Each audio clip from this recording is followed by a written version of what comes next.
Hello and welcome back to a special Friday installment of Fodder, and it's special because it is Friday. There's nothing special about the video other than today is Friday. The weekend is here. And one bit of advice or just kind of a mantra that I would like to pass on to you guys is don't wait every week to start living your life until Friday.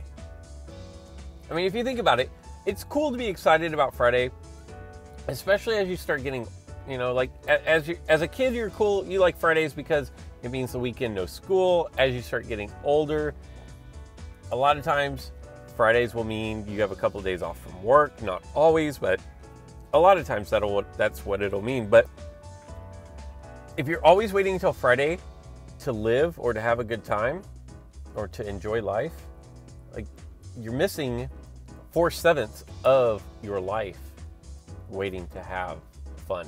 So enjoy every day, although today is a special day because it is Friday. Makes sense, right? Anyways, we do have the team event here.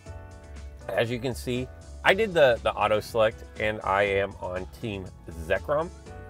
I don't know how I feel about that, but I like Zekrom.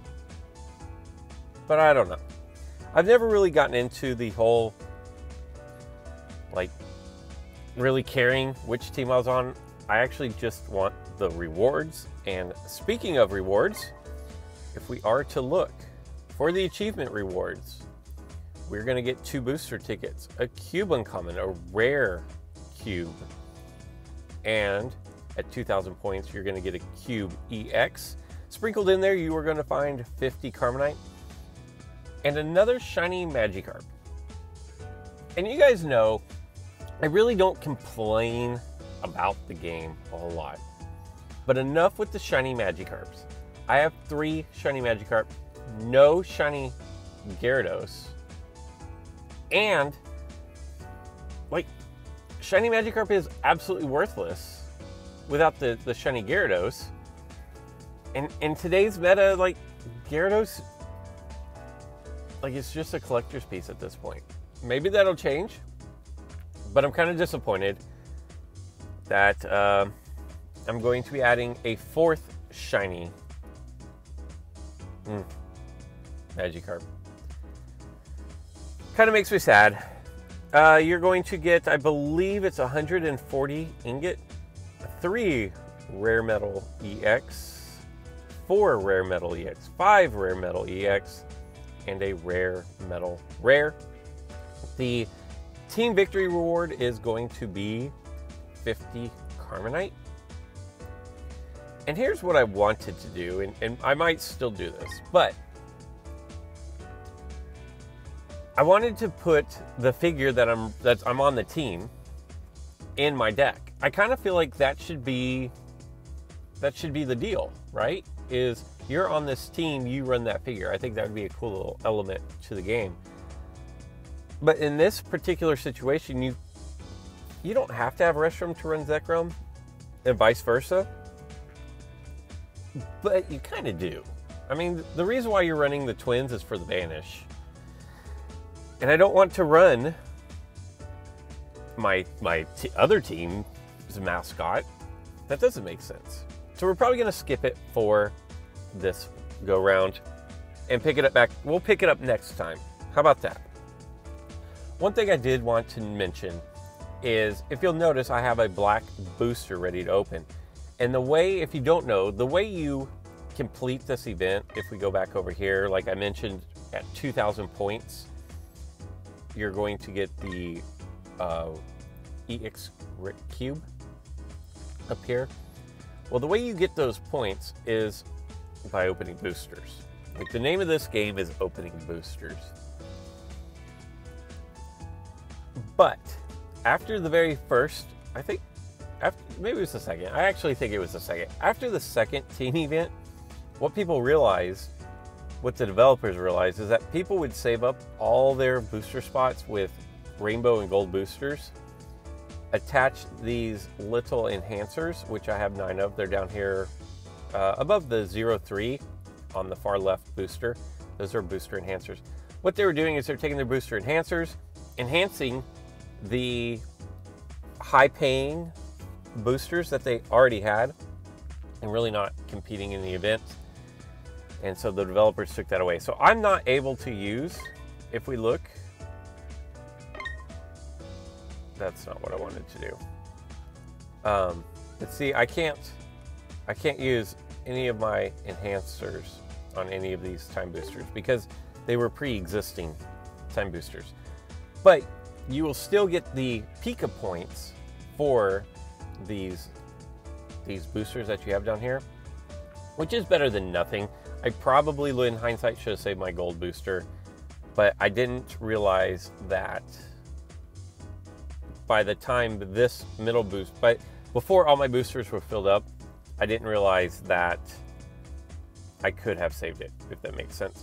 So here we go. We are going to crack open this black box booster, hopefully get some decent Carbonite out of it. We're going to get a Braxton, a Zangoose, an Ingot Common, and 10 Carbonite. 9 times Pika points. Now, if all you want to do is knock out the 2,000 points and not stress about playing, and you have gems, the way to do it is right here with this 4th booster, the one that has 52 minutes left on it, the multicolored one. You can attach a booster enhancer to that and just crack those open. Remember, all your boosters are going to open in half the time they normally would. So instead of being a 24-hour booster, it's a 12-hour booster, and it's going to be half the cost as well. To me, that is one of the best values in the game, especially if you're able to pull an additional QBX out of that, or 50 Carbonite.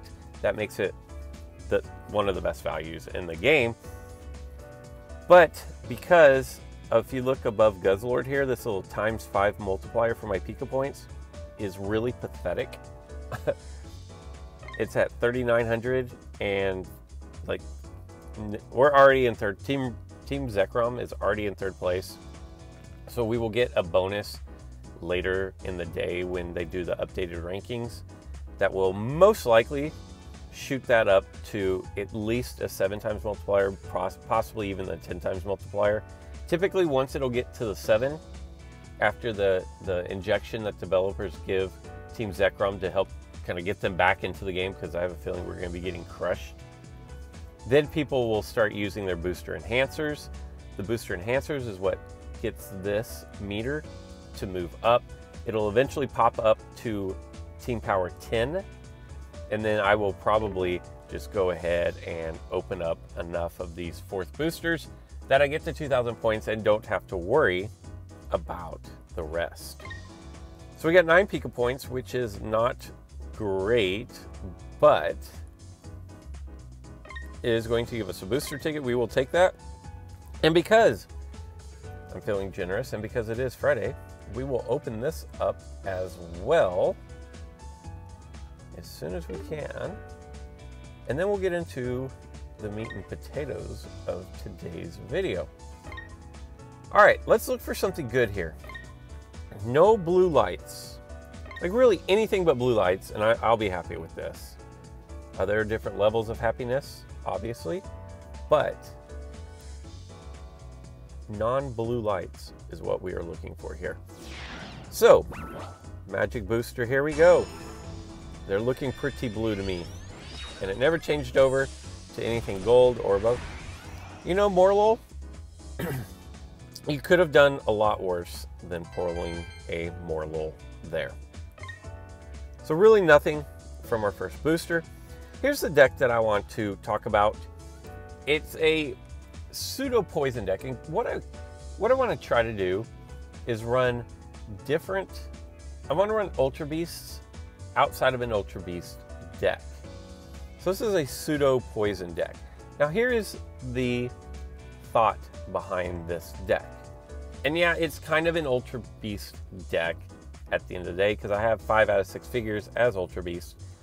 But I changed over one of my Nihilego from having the blue leveled up to having the poison leveled up. Gengar, I don't have the Mega Gengar evolution set because I want Gengar to hop over poison figures.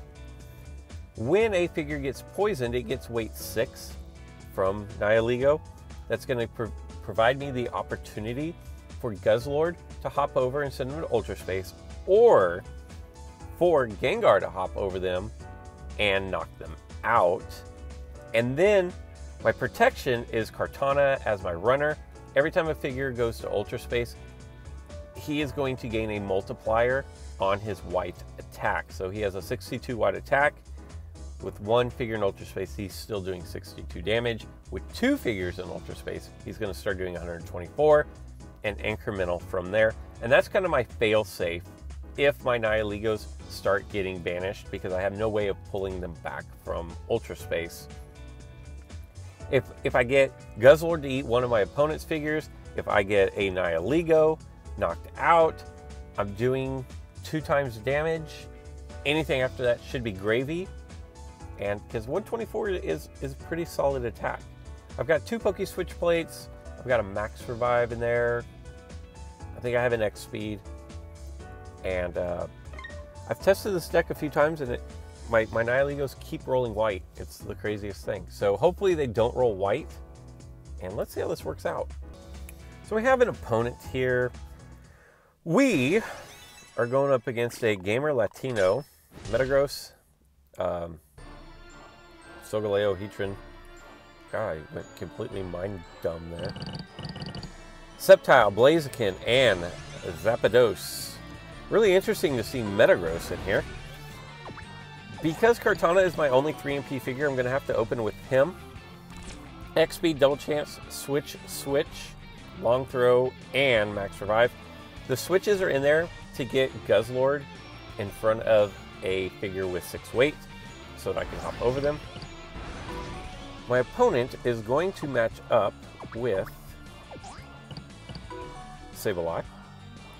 Now, I wouldn't be surprised. Now, what I did is I moved out my Nihilego with the Stun Poison leveled up. And this is my Nihilego. This is kind of my... I have this one to bring my other ones back, if you will. And he's going to play goalie. His main role is going to sit at the goal and try to prevent the end of days from happening here. We're going to actually take that matchup. And then obviously we will bring out Gengar last. It's this Gamer Latino here has really invested in. Man, that was amazing. So what I think I want to do is I'm going to switch these. And now he's going to bring a figure here to close this off so that I can't hop over. And that is the one downside, obstacle to overcome. Oh, he didn't. Wow. Okay. So we're going to activate that ability. We're going to hop over. And there we go. We just took a figure down that I wasn't expecting. Now, if he attacks, if I roll blue, I get to choose, and I did roll the blue, so I get to choose where I put the Leo. I'm going to put the Leo here. Now, what I could have done is I could have put the Leo right here and then just hop back over him. I could have done that as well. Definitely an option.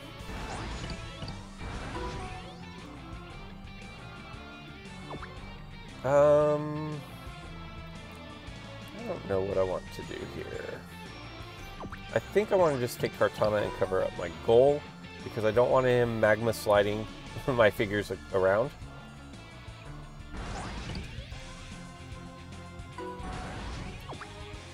And looking back on it, I probably should have put his Solgaleo right there and then hop back over him and eat him, if you will. Blaziken's going to come down for the attack, is going to run Cyclone Kick, but we are going to be protected there. I've got a bunch of winning rolls here. That's the one that I don't have.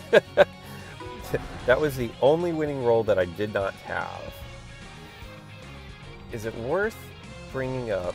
He does have hurdle jump, and because he does, I'm going to actually max survive out my Guzzlord. And the more I think about it, the more I should have hopped over. I should have brought Leo back and then just hopped over him instead of surrounding.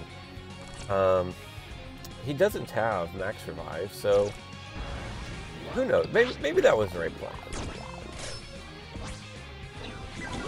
Very good.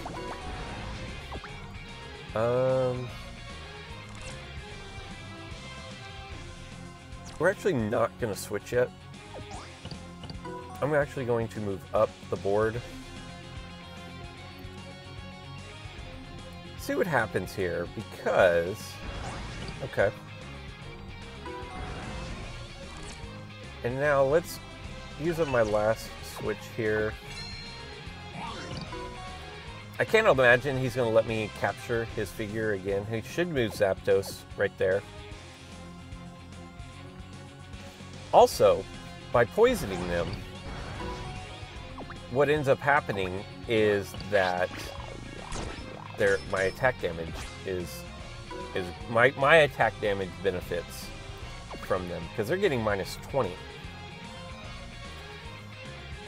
which means no longer do I have to worry about Jet Kick taking out any of my purple figures.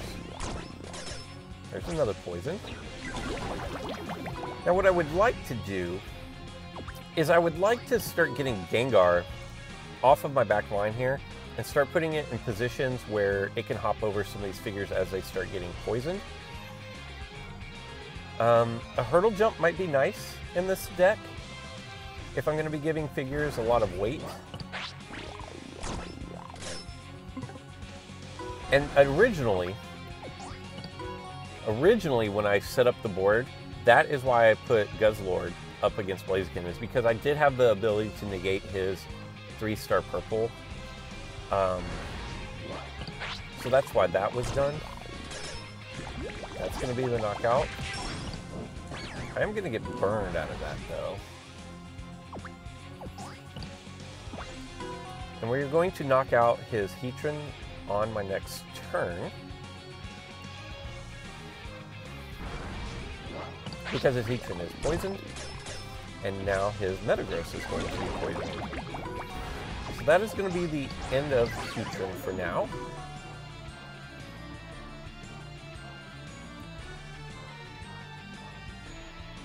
Not really doing a lot as far as like banishing figures, sending them to Ultra Space. I don't like the Leo and Gengar matchup. I will say that.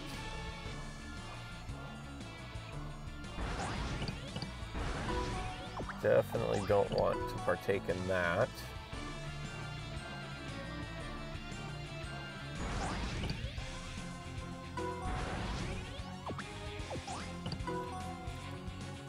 Now, here's the thing. If he goes and surrounds my Nihilego, he's going to make my Kartana stronger, which is why I don't necessarily mind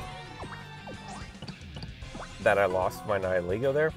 I don't have Scoop Up in this deck, so I couldn't have done anything about it anyways. I could have attacked. That would have been one option, but now I'm threatening to take goal. I'm going to force him to burn a plate. He is going to go with the Solgaleo. So I will hop over the Sableye. That 150 minus 20 damage is only doing 130 damage now, which is actually nice because now, if I roll my Dragon Tail, I can actually win that roll. I do have to be careful. Ooh. That was highly... Yep, that was just unlucky. That's all that was. That was bad luck. Although, he did have some favorable rolls because I did have the large miss. I think what we want to do is I think we want to double chance here. I'm going to take my Call Signal Nihilego bring him out, attack Zapdos. We just want to make sure we don't roll purple, and that's good enough. We just wanted to make sure we didn't roll purple into his gold. I'm actually going to take the defensive placement. And I'm way behind on time.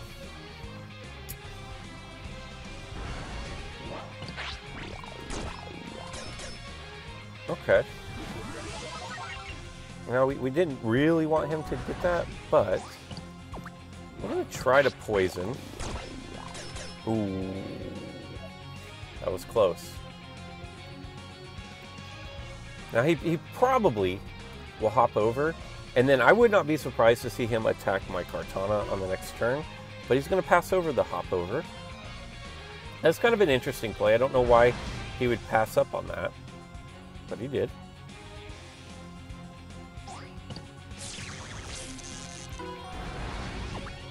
And we're not going to let him just have his way. Definitely don't want to just give him the surround.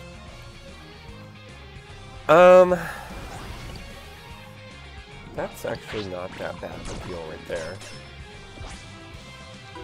Because then what I can do is I can play defense here, and that's going to free up my back row Nihilego for making a run up the outside lane there.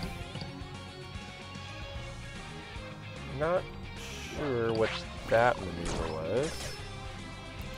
That was a super lucky roll. So here's what we're going to do. We're going to use our call signal Nihilego, which is now electrocuted / paralyzed. Doesn't matter. And we will just bring our Nihilego back. Still same situation as before, where I want to take this opportunity to run up the outside lane with my back row Nihilego. And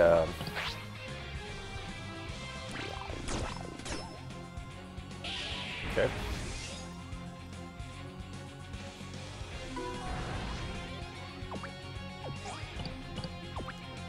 If we roll our call signal here, that is going to be the surround.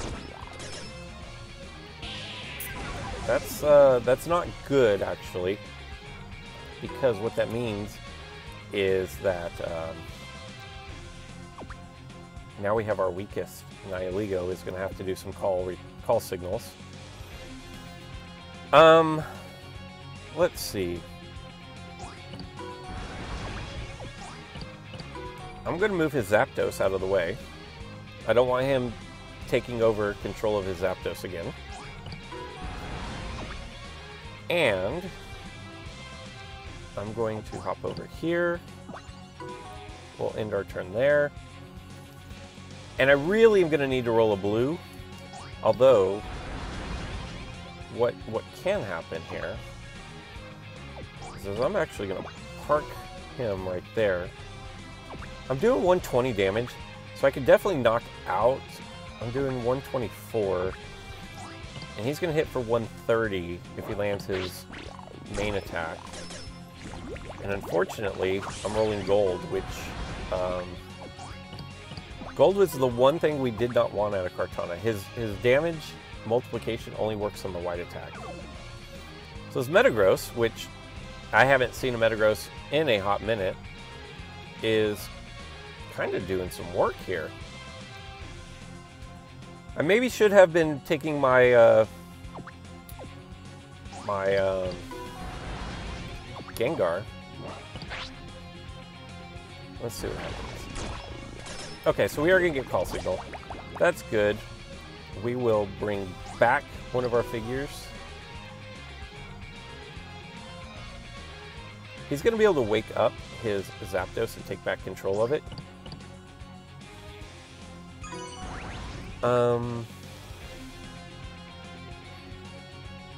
It's kind of a risky play for me.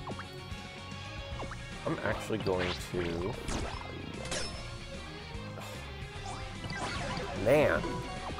Like, I needed him to hit his primary roll there of the 100 to take him out. But I do get my Guzzlord back out. Guzzlord can take out any figure that my opponent has on the board at the moment.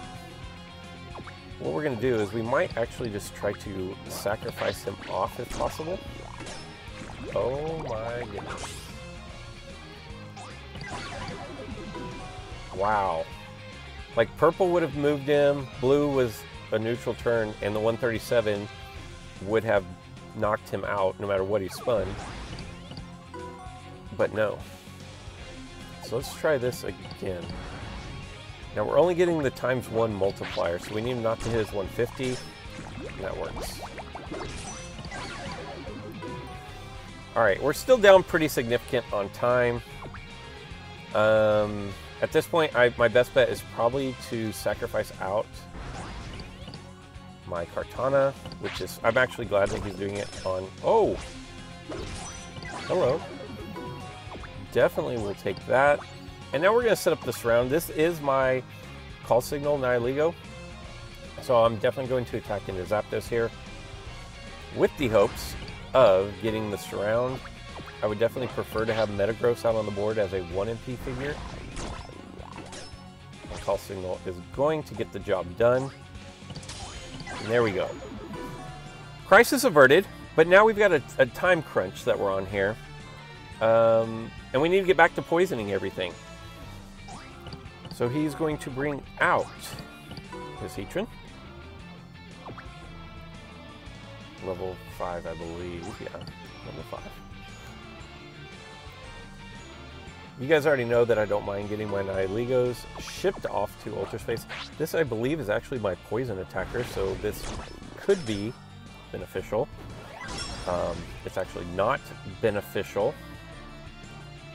It's really weird because on my on 2 of my Nihiligos, I actually went in and leveled up the poison attack, and on both of them, once I did that, they, like the next 3 games, they hit white consistently, and like I just never see that, they just never roll white. And since I changed them from being all blue, they roll a significant amount of white attacks. I'm actually going to take my Kartana. I wanted to get a poison. I'm not going to lie. I wanted to get a poison out of my other Nihiligo. That's what it was set up to do. We're actually going to go for the blue and the double KO here, which we do get. That is going to be the double KO.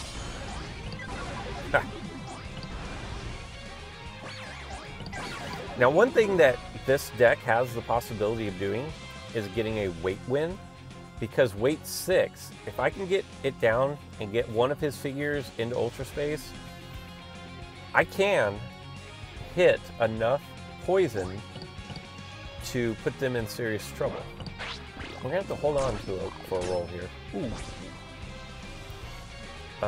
We're gonna go here because we want to close off that Magma Slide. I guess, actually, if I'd have gone there, I could have come around and surrounded him on this turn. That may have been the better play. I might have missed one there. So let's go up the outside over here. This is my collar back. It's not a hollaback girl, it's a callaback. Trying to go for the poison, not a great option up against a Zapdos. But you gotta do what you gotta do. You gotta attack sometimes, and that one didn't work out for us. I'm actually okay if I lose my Kartana here. Another Thunder Charge. It's kind of disappointing, actually. I didn't attack into Solgaleo. It is only level 5, so it's pretty weak. Maybe I should have.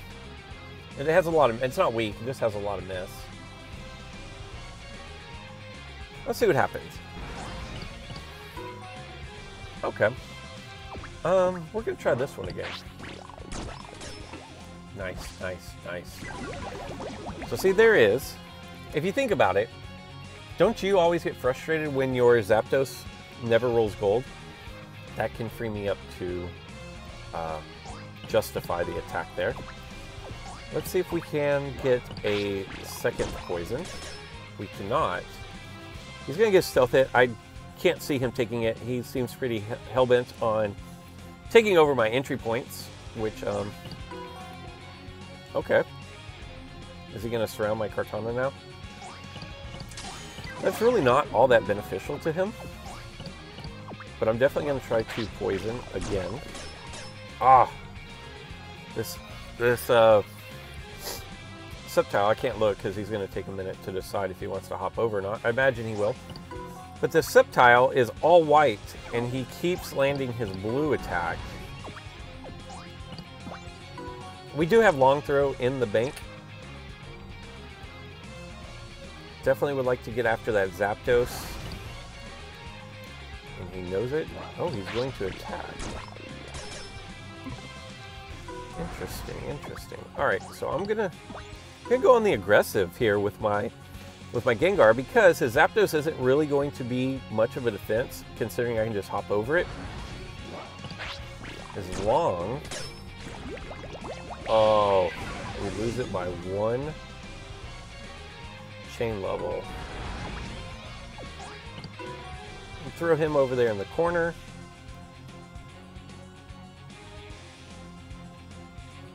I wonder if he'll back up with his Sceptile or if he'll take over my entry point.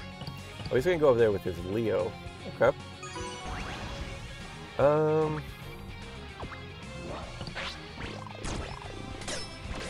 We do get the dodge. And he finally, after I roll poison on him and he rolls blue, then I rolled my blue and he rolls his white attack, which we really could have used a little bit ago.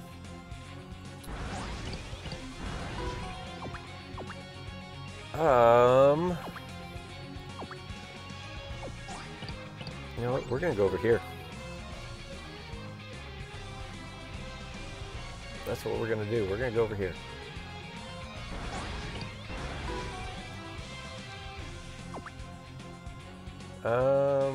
We're not. We're actually going to backtrack one. I couldn't set up what I wanted to set up. I can't. He's not going to move a Sceptile, and I wanted to go for a surround. But we can just hop over his Zapdos. And as with most poison decks, I find that they just become stall decks. Here I am. I never have really threatened his goal. I don't know if there's anything 2 spots away. I'm just going to bring him back, but he's going to get surrounded. That was unfortunate. But I'm going to make a break. I'm going to force him to go back on defense. Unfortunately, by his Solgaleo hitting, that's going to be the knockout. When his Solgaleo landed the 121 against my Gengar 110, that kind of hurt because I wanted to take out his goalie. And it just never happened. I'm going to plop my Gengar there.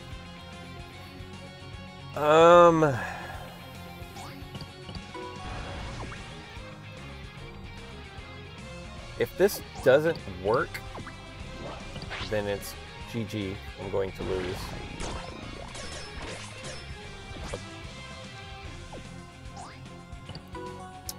That's not exactly what I was going for. I was actually trying to poison him.